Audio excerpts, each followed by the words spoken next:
waxaa horta ilaahay mahad leh hawiyuun inuu yahay maanta hadduu madaxweynaha daarood ahaan lahay sheekada inta waa ka weynaan lahayd naintoonkii alloo laabanaya intay dhahaan hawiye oo is soo urursadaan yaa baabaha la isku bixi lahaa horta dad baa hadda ka naxsantan aniga meesha aan wax ka fiiriya is different hadduu madaxweyne daarood ahaan lahaa maanta oo nimankan baasuukayaashaas iyo balaadaas lagu dhufan lahaa oo dad laga dili lahaa sheekada waa sii weynaan lahayd hawiyaha waxay dhihi lahayn waa nalax suuqaya laakiin ilaah mahadii unukaale la ishelay waana khalad marka aad qof aanan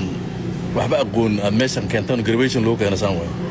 constitutional right kooda ma yaqaanaan xoog ay wax ku rabaan labada nin ee problemkooda ninkii keenay ku caasiyeen weligoodna ma dhirgayaan ninka ku keenay xismad buu ka mudan yahay dadka ka gaday ee ra'iisul wasaare ka dhigay labadaba khiyaanada ay galeen waa khiyaano wadan bay galeen ilaa maanta khiyaano wadan bay wadaan ninkii keenay ee farmaajo ahaa way maxay ku sameeyeen baadaba mareen waa ka hor imaadeen si xun ay yeeleen farmaajo maskiin way ishiisa ku dhacday hadda kabala'aan way xabada loogu daro dadkii laga leeyahay baabuurtii laga guuy yes khaladka ay sameeyeen baa kaasa marka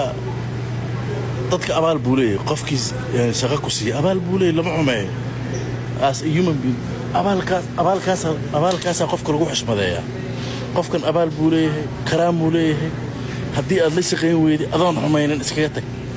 laakiin inaad dad ku soo kicisid adduun ku soo kicisid oo bulsho ku soo kicisid maaha